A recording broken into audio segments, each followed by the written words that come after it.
नमस्कार दोस्तों, आज आपका फिर से स्वागत है हमारे इस YouTube चैनल पे। फ्रेंड्स, आज से हम एक नए सीरीज की शुरुआत कर रहे हैं। ये है हमारा करंट अफेयर्स से रिलेटेड। 20 से 25 दिनों में हम 300 से ज़्यादा टॉपिक को कवर करेंगे और ये मोस्ट इम्पॉर्टेंट टॉपिक होगा जो यूपीएससी के पीटी जो 2022 में होने वाला है 5 जून को, और इसके साथ साथ जो अन्य एग्जाम होंगे उनके लिए बहुत ही इम्पोर्टेंट है, बहुत ही रिलेवेंट है। फ्रेंड्स, जो सबसे पहला टॉपिक है वो हमारा है यूनिफॉर्म सिविल कोड से रिलेटेड। इसका मतलब ये है कि एक लॉ होगा और पूरे देश में वो लॉ एक तरह से लागू होगा, सारे कम्युनिटीज़ पे लागू होगा। जितने भी लोग भारत देश के टेरिटरी में रहते हैं उन पर समान रूप से लागू होगा। That's called uniform civil code, UCC. इसका जो प्रावधान है भारत में, जो भारतीय संविधान है उसका जो डीपीएसपी है उसमें आर्टिकल है 44, इसमें ये यूनिफॉर्म सिविल कोड का प्रावधान है। 4 केस है जो सुप्रीम कोर्ट का जजमेंट है, जो 4 केसेस है ये रिलेटेड है यूनिफॉर्म सिविल कोड से। इसको याद रख लीजिएगा, ये क्वेश्चन में ऑप्शंस में आ सकता है। शाहबानो केस 1985 में, miss Jordan versus SS Chopra case 1985 में ही है ये भी, सरला मुदगल केस 1995 में एंड सायरा बानो केस 2017 में। फ्रेंड्स, अगला टॉपिक है हमारा census new rules notified. Census से रिलेटेड नए रूल्स को नोटिफाइड किया गया है। इसमें क्या किया है, अमेंडमेंट किया गया है रूल्स में। जो 1919 में रूल्स बने थे उसमें अमेंडमेंट लाया गया है और 2 टर्मिनोलॉजी जो है उसको ऐड किया गया है। पहला है इलेक्ट्रॉनिक फॉर्म एंड दूसरा है self enumeration. Friends, online self enumeration जो है ये इसमें ऐड किया गया है। जो अपकमिंग सेंसस होगा उसमें ये ऑनलाइन सेल्फ इन्यूमरेशन का प्रोसेस जो होगा ये प्रावधान होगा। दूसरी बात हम यहाँ पे ये कहना चाहते हैं कि जो इन्यूमरेटर होते हैं, जो सवाल पूछने वाले होते हैं, वो सेक्शन 8 सेंसस एक्ट 1948 के तहत क्वेश्चन पूछ सकते हैं सेंसस से रिलेटेड। और इसमें जो मेन टर्मिनोलॉजी है वो ये है कि ये ऑब्लिगेटरी है, मतलब वो आवश्यक है आंसर देना। जो सवाल पूछा जाएगा वो आंसर देना आवश्यक है, ऑब्लिगेटरी है, मतलब ये उसको देना ही देना है, कुछ एक्सेप्शंस को छोड़ के। अगर ये क्वेश्चंस आता है पीटी के ऑप्शंस में, अगर ये ऑप्शंस में ये ऑब्लिगेटरी वर्ड हो तो इसको ध्यान से पढ़िएगा, इसमें आप लोग कहीं मिस्टेक ना कर जाएं। दूसरा है जो पॉइंट हम ये कह रहे हैं कि ये जो सेंसस है ये कंडक्टेड कराया जाता है registrar general and census commissioner के द्वारा और ये होम मिनिस्ट्री के अंतर्गत आता है। अगला जो हमारा टॉपिक है वो है Ukraine Russia war and mapping. Ukraine और रसिया वार को लेकर के हमने कई वीडियो बनाया है, उसको हम यहाँ रिपीट नहीं करेंगे, लेकिन यूक्रेन और रसिया से रिलेटेड कुछ इम्पॉर्टेंट जो जोग्राफिकल लोकेशंस है, क्योंकि ये टॉपिक बहुत रिलेवेंट है तो वहाँ के जो मैपिंग से रिलेटेड क्वेश्चन है वो पूछा जा सकता है। इसको थोड़ा सा आराम से हम लोग देखते हैं। देखिए, ये आपका ब्लैक सी है, यहाँ पे ये क्रीमिया पेनिनसुला है जिसको कि रसिया ने कब्जा कर लिया, जो कि यूक्रेन का था। तो आप ब्लैक सी का लोकेशन देख रहे हैं, क्रीमिया सी का लोकेशन देख रहे हैं, और क्रीमिया पेनिनसुला का लोकेशन देख रहे हैं, और यहाँ पे सी ऑफ एजोव है। ठीक है, ये रहा आपका कैस्पियन सी, यहाँ पे कैस्पियन सी है, ये एजियन सी है, यहाँ आयोनियन सी है, ये एड्रियाटिक सी है। ये जो है ये इलाका है ये बिल्कुल इटली वाला पार्ट है।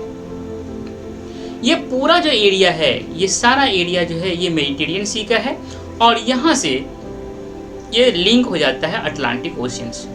मतलब अटलांटिक ओशियन का जो वाटर है मेडिटेरियन सी तक आता है, और यहाँ से बहुत सारे यहाँ पे एस्ट्रेट हैं, यहाँ भी एस्ट्रेट है, यहाँ तक जो है सी का लिंक है। ये एक ब्लैक सी, इसी के आगे एक टॉपिक है, उसमें जब हम पढ़ेंगे तो सारे एस्ट्रेट को कवर करेंगे। पर यहाँ पर हम देखते हैं कि इस कैस्पियन सी में कौन कौन सा रिवर आके मिलती है। तो ये यूराल रिवर है, ये वोल्गा रिवर है, ये डॉन और नीपर और निस्टर, ये तीनों रिवर आके मिलती है ब्लैक सी में। ये डॉन जो है ब्लैक सी का जो ही पार्ट है, सी ऑफ एजोव, इसमें आके मिलती है। उसके बाद ये आप देख रहे हैं कि काकेकस जो है एक एरिया है, माउंटेन है, इसमें जो सबसे हाईएस्ट पीक है वो है एल्बर्स माउंटेन। इसको कहा जाता है यूरोप का हाईएस्ट पीक फ्रेंड्स। इसके अलावा हम कुछ पेनिनसुला की बात कर लेते हैं। ये कोला पेनिनसुला है और यहाँ पे जो ये सी वाला पार्ट है, इस सी वाले पार्ट को बोलते हैं हम व्हाइट सी बोला जाता है इसको। इसके बाद ये बाल्टिक सी है और ये नॉर्दर्न सी है, ठीक है। ये जो स्कैंडिनेवियन माउंटेन्स है, यहाँ पे 3 कंट्री है, जिस कंट्री को हम लोग स्कैंडिनेवियन कंट्री कहा जाता है।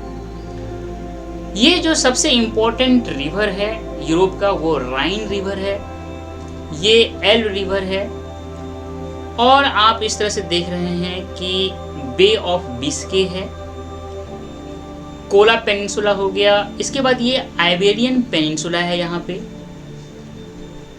ये बाल्कन्स वाला एरिया है, जो बाल्कन्स एरिया जो आप कहेंगे Balkans crisis first world war के लिए बहुत यहाँ पे इम्पोर्टेंट था, बाल्कन क्राइसिस। इस तरह से आप ये ज्योग्राफिकल लोकेशंस देखा यूक्रेन का और रसिया का खास करके ये देखिए यूराल जो माउंटेन्स है ये यूरोप को एशिया से अलग करता है। यूराल माउंटेन से वेस्टर्न पार्ट में भी रसिया का एरिया है, इसीलिए रसिया जो है वो यूरोप और एशिया दोनों के पार्ट को कवर करता है। तो ये ओवरऑल आपने मैपिंग देखा, इसको आराम से बढ़िया से देखिएगा अपने एटलस में, यहाँ से क्वेश्चंस आने की संभावना है। यहाँ पे लेटीट्यूड और लॉन्गिट्यूड जरूर देख लीजिएगा, जो इम्पोर्टेंट कैपिटल है उनका आप लेटीट्यूड और लॉन्गिट्यूड वो एक बार मिलान कर लीजिएगा, ताकि आपको वहाँ पे क्वेश्चंस का आंसर निकालना आसान हो जाए। फ्रेंड्स, अगला टॉपिक हमारा है मिन्स्क एग्रीमेंट। ये भी रसिया और यूक्रेन के बीच जो वॉर चल रहा है उसी से रिलेटेड है। Minsk agreement first and Minsk agreement second, ये फर्स्ट 14 में हुआ था और जो सेकेंड है वो 15 में हुआ था। इसमें जो है 15 पॉइंट सीज फायर एग्रीमेंट हुआ था। ये रसिया, यूक्रेन और एक organisation for security and cooperation in Europe करके है, OSCE, इसके बीच हुआ था।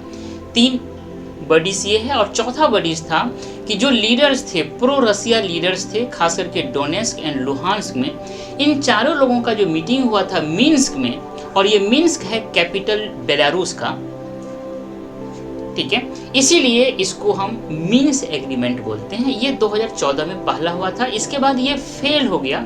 देन 2015 में सेकेंड मिन्स्क एग्रीमेंट हुआ। इसको कहा जाता है नॉर्मंडी 4 भी कहा जाता है। ये जो साइन हुआ था ये फ्रांस, यूक्रेन, जर्मनी और रसिया के बीच हुआ था। वो जो फर्स्ट वाला फेल्योर हुआ था इसी कारण। इट गेव 13 पॉइंट पैकेज दिया था। ये facilitate implementation of Minsk agreement. जो मिन्स्क एग्रीमेंट हुआ था उसको इम्प्लीमेंट करने के लिए 13 पॉइंट पैकेज की वहाँ पे फैसिलिटीज दिया गया था। ये आपका मिन्स्क एग्रीमेंट अगर क्वेश्चन में आ सकता है, ये किससे जुड़ा हुआ है, तो रसिया एंड यूक्रेन जो वॉर चल रहा है इसी को सॉर्ट आउट करने का प्रयास हुआ था। फ्रेंड्स, अगला टॉपिक हम लोग देखते हैं श्रीलंका से। श्रीलंका का जो क्राइसिस अभी चल रहा है उससे रिलेटेड हम ऑलरेडी 2 वीडियो बना चुके हैं, तो वो वीडियो से देख लीजिएगा, क्राइसिस को समझना बड़ा आसान हो जाएगा। आज हम श्रीलंका का जो मैपिंग है, जो ज्योग्राफिकल लोकेशन है वो देखते हैं। सबसे पहले हम एक बात बता देना चाहते हैं, श्रीलंका का जो भारत के संदर्भ में लोकेशन है, ज्योग्राफिकल लोकेशन है, उनको देखिएगा। श्रीलंका भारत में स्पेशली अंडमान निकोबार और लक्षद्वीप जो लेटीट्यूड लाइन है 8 डिग्री 6 डिग्री, ये सारी चीज़ों को कोरिलेट करके देख लीजिएगा कि श्रीलंका कहाँ आता है। इस तरह का क्वेश्चन पूछा जा सकता है। अब हम श्रीलंका में देखते हैं कि ये एक आपका जो है यहाँ पे ये पाक स्ट्रेट है, ये गल्फ ऑफ मन्नार है, ये एडम्स ब्रिज है। ये वाला जो एरिया है इसको बोलते हैं जाफना पेनिनसुला। ये जो भारत से जो माइग्रेट होकर के लोग गए थे तमिलनाडु के, वो तमिल लोगों का ये बाहुल्य एरिया है। इसके अलावा ये देखिए आपका ये वाला जो एरिया है ये श्रीलंका का हाईएस्ट जो ऊंचाई वाला एरिया है ये है। यहाँ पे 2 पीक है, एक एडम्स पीक है और दूसरा पिदुराटलंगा पीक है। ये जो पिदुराटलंगा पीक है ये श्रीलंका का हाईएस्ट पीक है। इसके बाद आप देख सकते हैं कि ये कोलंबो का लोकेशन है और ये गेल है। ये हम्बनटोटा जो है, आप जानते हैं कि चाइना यहाँ पे पोर्ट बना रहा है, तो हम्बनटोटा प्रोजेक्ट बहुत फेमस रहा है। ये एक शहर है अनुराधापुरम। ये बहुत इम्पोर्टेंट हिस्टोरिकली इसलिए है क्योंकि इस शहर का जो निर्माण है, इस शहर का जो बसाया गया था, वो चोल राजा यहाँ आकर के जब कभी आक्रमण किए थे तो फिर उन्होंने अनुराधापुरम को बसाया था। ये ओवरऑल है श्रीलंका का मैपिंग है। यहाँ पे रिवर कई है, एक कोई गंगा नाम से एक रिवर है, उसको देख लीजिएगा। ये श्रीलंका की सबसे लंबी रिवर जो है, वो नाम मुझे अभी, ये श्रीलंका की सबसे लंबी रिवर वही है। तो इस तरह से श्रीलंका का लोकेशन आपने देखा। अगला टॉपिक हम देखते हैं बुखारेस्ट 9। ये क्या है? बुखारेस्ट 9 है कि ये 9 कंट्रीज हैं जो कि अभी यूरोपियन यूनियन और नेटो का मेंबर है। ये कंट्री जो है रिजेक्ट किया है रसिया के इस क्लेम को कि जो ईस्टवार्ड यूरोपियन पार्ट है वहाँ पे नेटो का एक्सपेंशन हो रहा है, इसीलिए ये रसिया के लिए एक सिक्योरिटी थ्रेट है और इसीलिए रसिया जो है इस पे अटैक करना चाहता है या कर रहा है अपने सिक्योरिटी को ध्यान में रखते हुए। तो इस बुखारेस्ट 9 कंट्री ने है इस क्लेम को झूठा बताया है कि ऐसा कुछ नहीं है। B9 is a group of 9 NATO's countries of Eastern Europe that become part of US-led military alliance after the Cold War। ये 2015 में इसका निर्माण हुआ था। ये इसका निर्माण जो है बुखारेस्ट, ये रोमानिया का कैपिटल है, वहाँ पे इसका मीटिंग हुआ, वहाँ पे निर्माण हुआ, वहाँ पे इस संस्था को बनाने का एक संकल्प लिया गया, इसीलिए इसको बुखारेस्ट 9 बोलते हैं। ये जो है ऑल मेंबर्स जो है B9 के यूरोपियन यूनियन और नाटो के मेंबर हैं और जो 9 मेंबर है वो है रोमानिया है, पोलैंड है, हंगरी है, बुल्गारिया है, चेक रिपब्लिक है, स्लोवाकिया है and 3 Baltic Republic, Estonia, Latvia and Lithuania. याद रखिएगा ये स्लोवाकिया है। एक और कंट्री है स्लोवानिया, तो स्लोवानिया नहीं है इसमें, यहाँ पे कंफ्यूजन हो सकता है, आपको ये ऑप्शंस दे देगा तो वहाँ पे कंफ्यूज कर जाएंगे, यहाँ पे सचेत रहना है। जो अगला टॉपिक है ब्लैक सी से रिलेटेड, क्योंकि अभी ब्लैक सी बहुत ही हॉट डिबेट बना हुआ है, इसी सी में क्रिमिया पेनिनसुला है, इसीलिए ये काफ़ी न्यूज में है, तो इसको हम लोग आराम से देखते हैं। देखिए, black sea is inland sea between south eastern Europe and Anatolia peninsula. इसका मतलब ये देखिए, ये साउथ ईस्टर्न यूरोप है, ये वाला पार्ट जो है ना ये सारा साउथ ईस्टर्न यूरोपियन है और ये जो तुर्की है ये पूरा बसा हुआ है एनाटोलिया पेनिनसुला पे। ठीक है, ये पेनिनसुला क्या होता है? एक ऐसा लैंड मास होता है जिसका कि 3 तरह से वाटर बॉडी से जब घिरा हुआ होता है तो उस लैंड मास को हम पेनिनसुला बोलते हैं। तो ये तुर्की जो है ये वास्तव में एक तरह का एनाटोलिया पेनिनसुला है। तो ये देख रहे हैं कि ब्लैक सी जो है इसका लोकेशन एक तरफ एनाटोलिया पेनिनसुला है और दूसरी तरफ जो है ईस्टर्न साउथ यूरोपियन लैंड है। It is connected to the Atlantic Ocean. ये जो अटलांटिक ओशियन, आप पिछले स्लाइड में मैंने बताया था कि अटलांटिक ओशियन से फिर मेडिटेरियन सी, तो ये कनेक्टेड है मेडिटेरियन सी से और फिर एजियन सी से और वेरियस एस्ट्रेट क्या होता है? छोटी सी पतली सी जो एकदम संकरी सी जो एक पार्ट होता है, वाटर बॉडी होता है, उसको हम एस्ट्रेट बोलते हैं। तो ये बहुत सारे एस्ट्रेट से जुड़ा हुआ है। सबसे पहले हम देखते हैं, एक है Bosporus straits connects it to the sea of Marmara. देखिए यहाँ पे ये वाला जो पार्ट है ये सी ऑफ मार्मारा है, ये सी ऑफ मार्मारा है, इसको कनेक्ट करता है Bosporus strait and strait of Dardanelles connects it to the Aegean sea. ये जो है ब्लैक सी को कनेक्ट करता है सी ऑफ मार्मारा से, कौन सा? तो बॉस्पोरस एस्ट्रेट। ये बॉस्पोरस एस्ट्रेट हो गया, ये बॉस्पोरस एस्ट्रेट हो गया और strait of Dardanelles connects its to Aegean sea region of Mediterranean. Aegean sea of Mediterranean ये आपका एजियन सी हो गया, ये वाला पार्ट है। यहाँ अभी इसकी बात हम नहीं करेंगे। ये एजियन सी हो गया। मतलब हम ये कह रहे हैं कि ये ब्लैक सी को जोड़ता है सी ऑफ मार्मारा से ये वाला स्ट्रेट, और ये स्ट्रेट है आपका बॉस्फोरस स्ट्रेट, और ये सी ऑफ मार्मारा और एजियन सी को जोड़ता है ये वाला स्ट्रेट, और ये स्ट्रेट है डार्डेनियल्स स्ट्रेट्स। ठीक है। उसके बाद to the north is connected to the sea of Azov by Kerch strait. यहाँ पे जो स्ट्रेट है इस स्ट्रेट को बोलते हैं करेंच स्ट्रेट। ये वाला पार्ट है ये करेंच। तो ब्लैक सी और सी ऑफ एजोव को जोड़ने वाला जो स्ट्रेट है इसको बोलते हैं करेंच स्ट्रेट, और ब्लैक सी ऑफ मार्मारा को जोड़ने वाला जो स्ट्रेट है इसको बोलते हैं बॉस्फोरस स्ट्रेट, और सी ऑफ मार्मारा और एजियन सी को जो जोड़ने वाला स्ट्रेट है इसको बोलते हैं स्ट्रेट ऑफ डार्डेनल्स। ये आप आराम से ध्यान रखिएगा फ्रेंड्स, ये ब्लैक सी का लोकेशन है। उसके बाद हम देखते हैं भारत नेट। ये भारत नेट क्या है? भारत सरकार का एक प्रोजेक्ट था कि जितने भी ग्राम पंचायत हैं उसको हमको कनेक्ट करना है। उसके लिए एक भारत ब्रॉडबैंड कनेक्टिविटी के साथ जोड़ने का एक प्रोग्राम था, उसको भारत नेट नाम दिया गया।